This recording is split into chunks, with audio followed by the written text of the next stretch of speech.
أما بعد فأعوذ بالله من الشيطان الرجيم بسم الله الرحمن الرحيم فبما رحمة من الله لنت لهم ولو كنت فظا غليظ القلب لانفضوا من حولك آمنت بالله صدق الله العظيم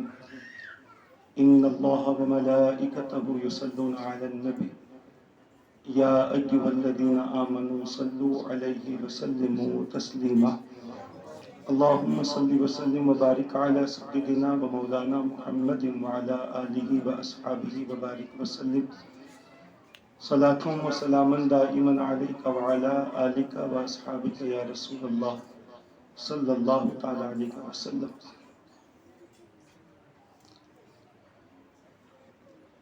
آج ہم اور آپ حضور اکرم صلی اللہ تعالی علیہ وآلہ وسلم کی ولادت کے عنوان کے ساتھ ساتھ حضور کے عاشق، حضور کے اہل بیت و صحابہ کے عاشق حضرت مولانا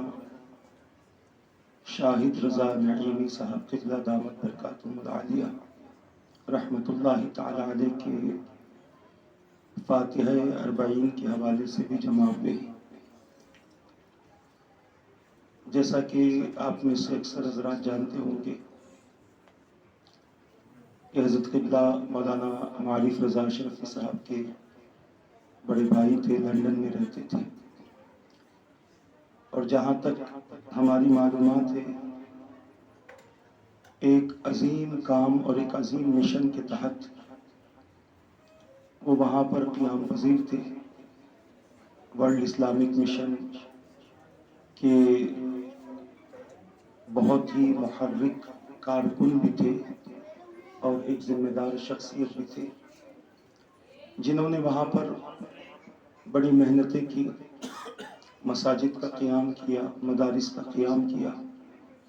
بالخصوص مسلمان بچوں کے ساتھ ہمدردی اور ان کا تعاون کرتے ہوئے انہوں نے اپنی زندگی کا ایک بڑا حصہ وہاں پر گزارا۔ اللہ تبارک و تعالیٰ انہیں غریق رحمت فرمائے، رب قدیر ان کے درجات کو بلند فرمائے، اور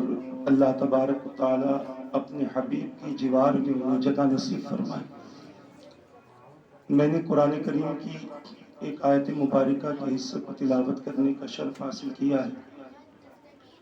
اس میں اللہ تبارک و تعالیٰ نے اپنے حبیب پاک صلی اللہ تعالیٰ علیہ وآلہ وسلم کے اخلاق کے حوالے سے ذکر فرمایا، اور حضور اکرم صلی اللہ تعالیٰ علیہ وآلہ وسلم کی ایک شان اللہ نے بیان فرمائی، اور وہ شان یہ ہے کہ اللہ کے رسول صلی اللہ تعالیٰ علیہ وآلہ وسلم اپنی امت کے ساتھ اللہ تبارک و تعالیٰ کی رحمت کے ذریعے بڑے نرم دل تھے۔ میرے آقا کی شان یہ تھی کہ حضور اکرم صلی اللہ تعالیٰ علیہ وآلہ وسلم ہر کسی کے ساتھ نرم گوشہ رکھتے تھے، اور ہر کسی کے ساتھ محبت کا انداز تھا، مروت کا انداز تھا۔ کوئی ایسا نہ تھا جو یہ کہہ دے کہ اللہ کے رسول صلی اللہ تعالیٰ علیہ وآلہ وسلم نے مجھے غصہ کیا ہے۔ میرے آقا صلی اللہ تعالیٰ علیہ وآلہ وسلم نے میرے ساتھ ایسے الفاظ استعمال کیے ہیں کہ جس سے مجھے تکلیف ہوئی ہے یا مجھے غم ہوا ہے، بلکہ حضور اکرم صلی اللہ تعالیٰ علیہ وآلہ وسلم کی بارگاہ میں آنے والا، حضور کی بارگاہ میں بیٹھنے والا، حضور کی صحبت پانے والا، حضور کے ساتھ برسوں اپنی زندگی گزارنے والے ہر صحابی کی زبان پر ایک ہی لفظ تھا، وہ یہ تھا کہ ہم نے اللہ کے رسول صلی اللہ تعالیٰ علیہ وآلہ وسلم سے زیادہ نرم دل کسی کو نہیں پایا۔ یہ میرے آقا صلی اللہ تعالیٰ علیہ وآلہ وسلم کی شان تھی، اور رب بھی فرماتا ہے وَلَوْ كُنْتَ فَظًّا غَلِيظَ الْقَلْبِ، اگر آپ سخت دل ہوتے، لَانفَضُّوا مِنْ حَوْلِكَ، اے محبوب یہ لوگ جو آپ کے ارد گرد جمع ہے، یہ ارد گرد جمع نہ ہوتے بلکہ یہ آپ سے دور ہو جاتے، یہ پھیل جاتے، ادھر ادھر ہو جاتے۔ اللہ کے رسول صلی اللہ تعالیٰ علیہ وآلہ وسلم کی شان مبارک ہے کہ میرے آقا صلی اللہ تعالیٰ علیہ وآلہ وسلم کی زبان مبارک کا عالم یہ تھا کہ حضور کسی سے گفتگو فرماتے تو بڑی نرمی کے ساتھ گفتگو فرماتے، اور حضور اکرم صلی اللہ تعالیٰ علیہ وآلہ وسلم اپنی ذات کے لیے کبھی غصہ نہ ہوتے، بلکہ اگر کسی کو اللہ کی نافرمانی کرتا ہوا دیکھتے، کسی کو اللہ تبارک و تعالیٰ کے احکام اور قانون کے خلاف عمل کرتا ہوا دیکھتے، تو میرے آقا صلی اللہ تعالیٰ علیہ وآلہ وسلم کو بڑا غصہ آتا۔ اسی غصے کی ایک کیفیت محدثین بیان فرماتے ہیں کہ میرے آقا صلی اللہ تعالیٰ علیہ وآلہ وسلم نے ایک موقع پر ارشاد فرمایا، جس کا مفہوم یہ ہے کہ میرا دل کرتا ہے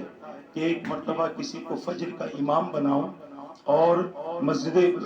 مدینہ شریف میں، مدینہ شریف کی گلیوں میں چلوں اور دیکھوں کہ کون سا مسلمان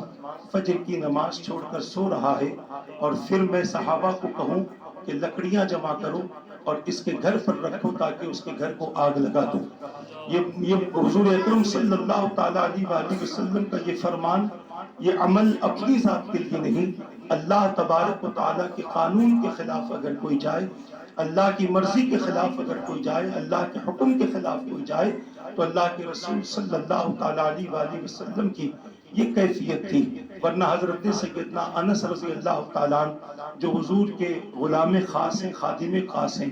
اللہ کے رسول صلی اللہ تعالیٰ علیہ وآلہ وسلم کے تعلق سے آپ خود ارشاد فرماتے ہیں کہ میں نے حضور اکرم صلی اللہ تعالیٰ علیہ وآلہ وسلم کے ساتھ مدینہ پاک میں طویل عرصہ حضور کے گھر میں گزارا، مگر کبھی بھی میرے آقا کو میں نے غصہ کرتا ہوا نہیں دیکھا۔ ایک مرتبہ میری خواہش ہوئی کہ میں کوئی ایسا کام کروں کہ حضور مجھے غصہ کرے۔ حضور نے مجھے بازار بھیجا کچھ سامان لانے کے لیے، میں سامان لینے کے لیے نکلا اور کافی دیر میں نے سامان لینے میں لگا دی۔ میری خواہش تھی کہ میں حضور کا غصہ بھی دیکھوں۔ اللہ کے رسول صلی اللہ تعالیٰ علیہ وآلہ وسلم جب دیکھتے ہیں کہ حضرت انس کو کافی دیر ہو گئی اور اپنے گھر سے حضور حضرت انس کی تلاش میں نکلتے ہیں، اور جب حضرت انس سے ملاقات ہوتی ہے، حضرت انس فرماتے ہیں کہ میں سوچ رہا تھا کہ حضور غصہ کریں گے، مگر میرے آقا نے مجھے غصہ نہیں فرمایا، بلکہ نرمی کے ساتھ میں ارشاد فرمایا، انس اتنی دیر ہو گئی نکل کر اب تک واپس کیوں نہیں آئے؟ لہٰذا میں تمہاری تلاش میں نکلا کہ کہیں کوئی اور معاملہ تو پیش نہیں آ گیا۔ یہ اللہ کے رسول صلی اللہ تعالیٰ علیہ وآلہ وسلم کی کیفیت ہے۔ اور میں آپ سے عرض کرنا چاہتا ہوں، حضور اکرم صلی اللہ تعالیٰ علیہ وآلہ وسلم کے یہی نرم دلی تھی، حضور کے یہی اخلاق تھے کہ جس کی وجہ سے دنیا متاثر ہوتی تھی، لوگ متاثر ہوتے تھے۔ لوگ کہتے ہیں کہ اسلام تلوار کی زور پر پھیلا ہے، اسلام تلوار کی زور پر نہیں، حضور کے اخلاق و عادات کی بنیاد پر اور حضور کے اخلاق و عادات سے متاثر ہو کر لوگوں نے اسلام کو قبول کیا ہے اور دین کو اپنی ذات کے لیے قبول کیا ہے۔ اللہ کے رسول صلی اللہ تعالیٰ علیہ وآلہ وسلم کی سیرت کے حوالے سے ایک واقعہ ہمیں ملتا ہے۔ صحابہ کرام کو حضور نے ایک موقع پر یمامہ کی طرف بھیجا کہ جاؤ اور جا کر وہاں کے لوگوں کو اسلام کی دعوت دو۔ صحابہ پہنچے اور وہاں پر لوگوں کو اسلام کی دعوت دینے لگے۔ کچھ معاملات بگڑے، کچھ حالات خراب ہوئے، صحابہ وہاں سے نکل پڑے، مگر ساتھ میں یمامہ کا جو سردار تھا سمامہ، اسے پکڑ لیا اور اسے پکڑ کر مدینہ شریف لے کر آئے اور لا کر مسجد نبوی شریف کے ستون سے باندھ دیا۔ اللہ کے رسول صلی اللہ تعالیٰ علیہ وآلہ وسلم جب مسجد نبوی شریف میں تشریف لاتے ہیں، ایک شخص کو بندھا ہوا دیکھ کر صحابہ سے دریافت کرتے ہیں یہ کون ہے؟ تو صحابہ نے کہا حضور یہ یمامہ کا سردار ہے اور اس کا نام سمامہ ہے۔ میرے آقا صلی اللہ تعالیٰ علیہ وآلہ وسلم اس کے قریب جاتے ہیں، وہ بندھا ہوا ہے۔ حضور نے ارشاد فرمایا اے سمامہ بتاؤ میرے بارے میں تمہارا کیا خیال ہے؟ سمامہ نے کہا کہ اگر آپ مجھے چھوڑ دیں گے میں آپ کا شکر ادا کروں گا، اور اگر آپ مجھے ختم کر دیں گے تو میں اس لائق ہوں کہ مجھ سے قصاص لیا جائے، اور اگر آپ یہ چاہتے ہیں کہ مال و دولت دے کر میں اپنی جان چھڑا لوں تو میں اس کے لیے بھی تیار ہوں۔ حضور نے مسکرا دیا۔ ایک دن وہ ویسے ہی بندھا ہوا تھا، دوسرے دن پھر حضور اس سے ملاقات کرتے ہیں اور پھر سوال کرتے ہیں کہ بتاؤ اب میرے بارے میں تمہارا کیا خیال ہے؟ کیونکہ سمامہ دیکھ رہا تھا کہ رسول اکرم صلی اللہ تعالیٰ علیہ وآلہ وسلم مسجد نبوی شریف میں آ رہے ہیں، جا رہے ہیں، قافلے آتے جاتے ہیں، اور حضور اکرم صلی اللہ تعالیٰ علیہ وسلم ان سے ملاقات بھی کرتے ہیں، ان سے گفتگو بھی کرتے ہیں. یہ سارے معاملات ثمامہ دیکھ رہا تھا. دوسرے دن پھر حضور نے پوچھا بتاؤ آج تمہارا میرے بارے میں کیا خیال ہے؟ ثمامہ نے پھر سے یہی کہا کہ اگر آپ مجھے چھوڑ دیں گے میں آپ کا شکر ادا کروں گا، نہیں چھوڑتے ختم کرتے ہیں تو میں اس کے لیے تیار ہوں، یا دولت لے کر چھوڑنا چاہتے ہیں میں اس کے لیے بھی تیار ہوں. حضور نے پھر سے مسکرا دیا. تیسرے دن کی بات آئی. تیسرے دن بھی حضور نے پھر سوال کیا ثمامہ بتا اب میرے بارے میں تیرا کیا خیال ہے؟ اس نے وہی بات دہرائی جو 2 دن وہ دہرا چکا تھا. اللہ کے رسول صلی اللہ تعالیٰ علیہ وسلم ارشاد فرماتے ہیں صحابہ سے اے میرے صحابیوں اسے چھوڑ دو. مال و دولت نہیں لیا، اس کی جان نہیں ماری، بلکہ فرمایا اسے چھوڑ دو. ثمامہ نکلے مسجد نبوی کے باہر نکل کر ایک مقام پر پہنچے، ایک کنویں کے پاس گئے، غسل کیا، اپنا لباس پہنا، مسجد نبوی شریف میں حاضر ہوئے، عرض کرنے لگے یا رسول اللہ صلی اللہ تعالیٰ علیہ وسلم کلمہ پڑھائیے، داخل اسلام کر لیجئے. میرے آقا صلی اللہ تعالیٰ علیہ وسلم نے اسے داخل اسلام کیا. پھر ثمامہ کہتے ہیں حضور میں 3 باتیں آپ سے عرض کرنا چاہتا ہوں. میرے سرکار نے فرمایا بتاؤ. ثمامہ نے کہا کہ اے محمد یا رسول اللہ صلی اللہ تعالیٰ علیہ وسلم پوری دنیا میں آپ کا جو چہرہ میرے پاس میں نفرت والا چہرہ تھا، آج تک آپ کے چہرے سے زیادہ نفرت والا چہرہ میرا کوئی نہیں تھا، مگر آج میں آپ سے عرض کرنا چاہتا ہوں کہ پوری کائنات میں اگر کوئی چہرہ مجھے محبوب ہے تو وہ صرف آپ کا چہرہ محبوب ہے. دوسری بات کہتے ہیں جو دین آپ نے پیش کیا ہے اس دین سے زیادہ میں کسی اور مذہب سے نفرت نہیں کرتا تھا، مگر یا رسول اللہ آج کہتا ہوں کہ آپ کے دین سے زیادہ مجھے کوئی دین پسند نہیں ہے. پھر ثمامہ نے کہا یا رسول اللہ مدینے سے زیادہ کسی شہر سے مجھے نفرت نہ تھی، مگر آج مدینے سے زیادہ مجھے کسی شہر سے محبت نہیں ہے. اللہ کے رسول صلی اللہ علیہ وسلم دعائیں دیتے اور خوشی کا اظہار فرماتے ہیں. اس کے بعد حضرت ثمامہ رضی اللہ تعالیٰ میرے آقا سے عرض کرتے ہیں حضور اب مجھے بتائیں میں جب نکل رہا تھا یمامہ سے تو میری کیفیت یہ تھی، میری نیت یہ تھی کہ میں جاؤں اور جا کر عمرہ کروں. یا رسول اللہ اب آپ فرمائیں میں کیا کروں؟ میرے سرکار نے فرمایا جاؤ اور جا کر عمرہ کرو. جب عمرہ کرنے کے لیے پہنچے لوگوں نے جب حضرت ثمامہ کی کیفیت دیکھی، دیکھنے والے پہچان گئے. کسی نے پوچھ بھی لیا ثمامہ مذہب بدل لیا ہے؟ تو ثمامہ نے کہا مذہب تو اب میں نے قبول کیا ہے، اب تک جس حالت میں تھا وہ مذہب نہیں تھا، اب مذہب میں آیا ہوں. اور اے مکے والوں سن لو، آج تک ثمامہ اپنی مرضی سے تمہیں اناج دیتا تھا، اپنی مرضی سے تمہیں سامان بیچتا تھا، مگر آج کے بعد یمامہ سے ایک دانہ بھی اس وقت تک نہیں آئے گا جب تک رسول کی اجازت نہ مل جائے، جب تک حضور کی اجازت نہ مل جائے. تو بتانے کا مقصد و منشا کی ہے اللہ کے رسول صلی اللہ تعالیٰ علیہ وسلم کی یہ نرم دلی تھی، یہ محبت تھا، یہ اخلاق تھے کہ جس کی بنیاد پر لوگ متاثر ہو کر اللہ کے رسول صلی اللہ تعالیٰ علیہ وسلم کی دعوت پر لبیک بھی کہتے تھے اور حضور اکرم صلی اللہ تعالیٰ علیہ وسلم کو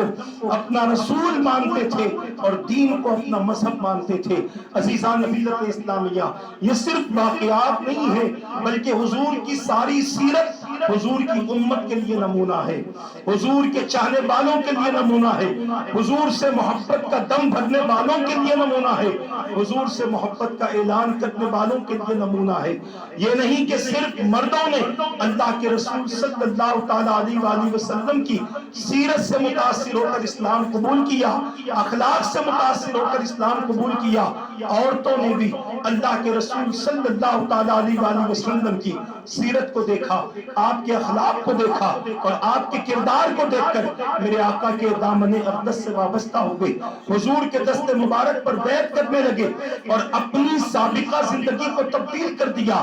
زندگی میں جو کچھ گناہ کرتے تھے ان گناہوں کو چھوڑ دیا اور اللہ کے رسول صلی اللہ تعالیٰ علیہ وسلم کے فرمان کے مطابق اپنی زندگی گزارنے لگے. آج ضرورت اس امر کی ہے کہ حضور اکرم صلی اللہ تعالیٰ علیہ وسلم کی سیرت کا مطالعہ کیا جائے، حضور کے طریقے دیکھے جائیں، حضور کے فرمان دیکھے جائیں۔ خواتین سے گزارش کرتا ہوں کہ جہاں حضور کے فرمان دیکھو وہیں حضور کے اہل بیت کا کردار دیکھو، حضور کے گھر والوں کا کردار دیکھو، خاتون جنت کا کردار دیکھو، کس طریقے سے وہ اپنی زندگی گزارتی تھی۔ اللہ کے رسول صلی اللہ تعالیٰ علیہ وسلم کے حوالے سے محققین فرماتے ہیں عورتوں میں اگر کسی نے سب سے زیادہ حضور کی مشابہت کی ہے تو وہ خاتون جنت رضی اللہ تعالیٰ عنہ ہے۔ ان کا چلنا، ان کا اٹھنا، ان کا بیٹھنا، ان کا بولنا، ان کا سونا، ان کا جاگنا، ان کا سخاوت کرنا، ان کا لوگوں کے ساتھ ہمدردی کرنا، سب کچھ مصطفیٰ